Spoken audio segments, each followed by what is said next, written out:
أعوذ بالله من الشيطان الرجيم.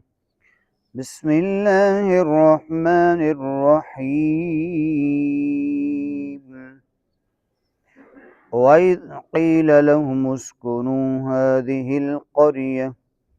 وكلوا منها حيث شئتم وقولوا حطة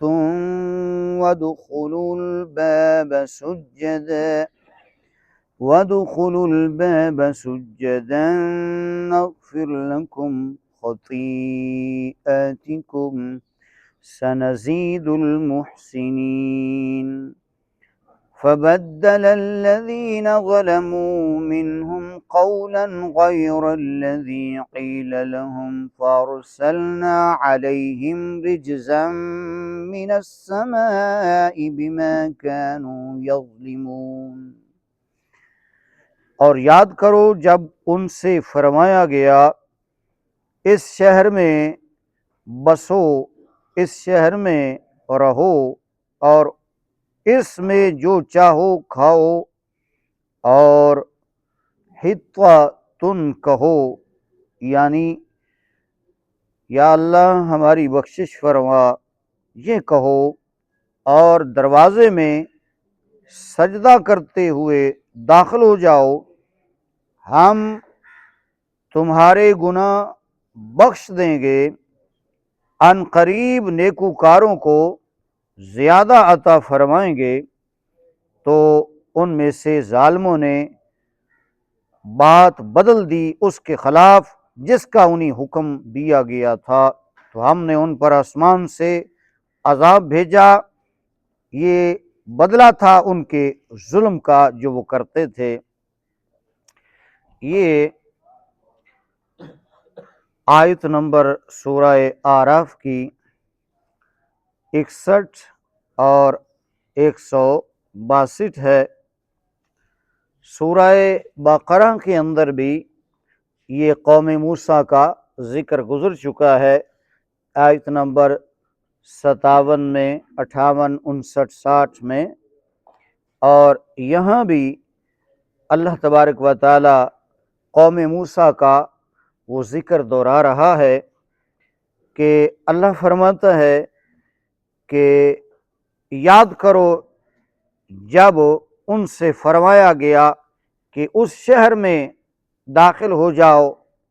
اور جو چاہو کھاؤ، تو لیکن اس شہر میں داخل ہونا ہے تو حطۃ کہتے ہوئے داخل ہونا ہے۔ حطہ یہ ان کی زبان میں، یعنی بنی اسرائیل کی زبان میں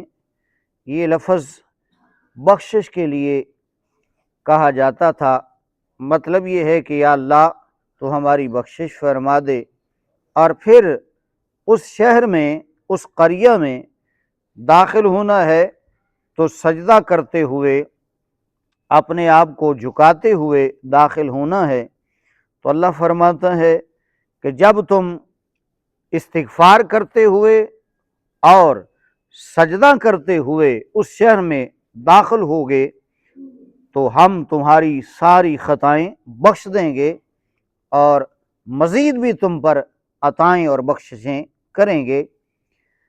تو اب ہوا کیا کہ اس شہر میں، اس شہر سے مراد کون سا شہر ہے جس شہر میں بنی اسرائیل و قوم موسیٰ کو داخل ہونے کا حکم دیا گیا، اور اس میں داخل ہونے کا حکم کیوں دیا گیا اس کی ریزن بھی یہاں بیان کر دی گئی ہے۔ کیونکہ انہوں نے مانگا تھا جو ترکاریاں، سبزیاں، دالیں، یہ چیزیں مانگی تھیں، من و سلوہ کھا کھا کے وہ اکتا گئے اور اس کا جو ہے انہوں نے انکار کر دیا کہ ہم نہیں کھائیں گے۔ تو موسیٰ علیہ السلام سے کہا کہ اس کے علاوہ کو ہمیں کھانا چاہیے۔ تو اب اس کھانے کے لیے، ان سبزیوں اور ترکاریوں کے لیے، دال کے لیے تو ظاہر بات ہے شہر کی منڈیوں کی طرف رخ کرنا تھا، اور شہر کی منڈیوں میں یہ دالیں اور سبزیاں جو ہے وہ ملتی ہیں شہر میں۔ تو کیونکہ پہلے جنگل میں تھے اور جنگل میں اللہ تبارک و تعالیٰ کی طرف سے من و سلوہ آ رہا تھا، جو چیز انہوں نے مانگی وہ تو بظاہر شہر کی منڈیوں میں دستیاب تھی، اس لیے فرمایا کہ تم اس شہر میں بسو، اس شہر میں رہو تو تمہیں یہ دال سبزیاں تمہیں مل جائیں گی۔ اب اس شہر سے مراد کون سا شہر ہے، اس میں مفسرین کرام نے مختلف جو ہے لکھا ہے، لیکن سب سے پہلے جو لکھا گیا ہے مفسرین کرام نے کہا کہ اس شہر سے مراد بیت المقدس، یہ جو فلسطین کا علاقہ ہے جہاں مسجد اقصیٰ ہے، بیت المقدس جو قبلہ اول ہے ہمارا، تو یہ شہر مراد ہے کہ اس شہر میں داخل ہو جاؤ۔ تو اس سے یہ بھی پتہ چلتا ہے کہ یہ شہر قوم موسیٰ اور بنی اسرائیل سے پہلے کا آباد تھا، اور یہاں جو ہے باقاعدہ طور پر منڈیاں تھیں اور ایک بہت بڑا علاقہ تھا، تو اس شہر میں داخل ہونے کا حکم دیا جا رہا ہے۔ اب سوال یہ ہے کہ منڈی میں جہاں سبزیاں ہیں یا دالیں ہیں، خواہ وہ سبز منڈی ہو یا پھر وہ دوسری منڈی ہو غلہ منڈی، تو ایسی جگہ جانے کے لیے استغفار کرنا یا سجدہ کرنا، یہ بات کو سمجھ میں نہیں آتی۔ تو علماء نے یہاں لکھا ہے کہ یہاں استغفار کرنے کا اور پھر اس بیت المقدس میں، اس شہر میں سجدہ کرتے ہوئے جھکتے ہوئے داخل ہونے کا حکم اس لیے دیا ہے کہ وہاں اللہ تبارک و تعالیٰ کے برگزیدہ پیغمبروں کے مزارات اور ان کی آستانے ہیں،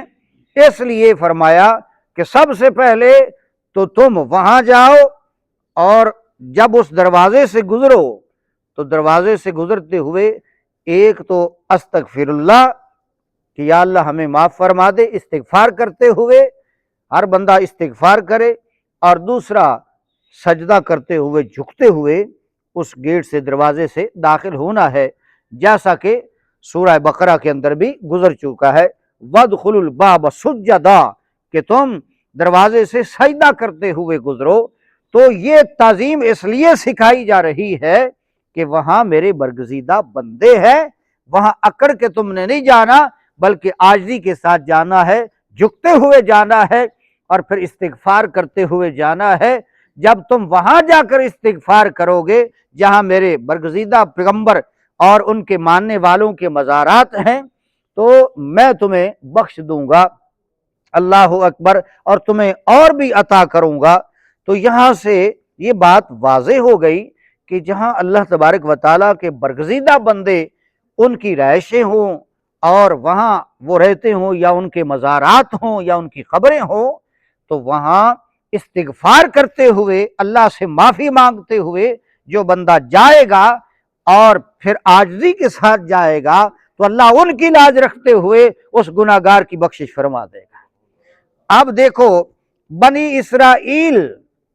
اسرائیل کے اور پہلی قوموں کے وہاں برگزیدہ بندے ہیں اور سابقہ انبیاء ہیں، اور ان کے ساتھ ظاہر بات ہے جو ان کے حواری، ان کے ساتھی صحابہ تھے، ان کی بھی قبور ہے، اور بہت ساری قبور ہے یہ فلسطین کے اندر بیت المقدس کے اندر۔ یاد رکھے کہ دو ہی جگہیں تھیں جہاں پیغمبران اسلام کو جب ان کی قوم ستاتی تھی، اذیتیں دیتی تھی، تو وہ دو ہی جگہوں پہ آتے تھے، ایک قبلہ اول بیت المقدس، وہاں آ جاتے تھے اللہ کی بارگاہ میں اور اللہ اللہ کرتے تھے، اور وہیں ان کا وصال ہو جاتا تھا۔ یا پھر حدیث پاک میں یہ آتا ہے کہ جب ان کی قومیں ان کو ستاتی، تکلیفیں دیتی، تو وہ یہ دوسرا قبلہ یعنی مسجد حرام بیت اللہ شریف جس کی طرف ہم رخ کر کے آج نماز پڑھتے ہیں،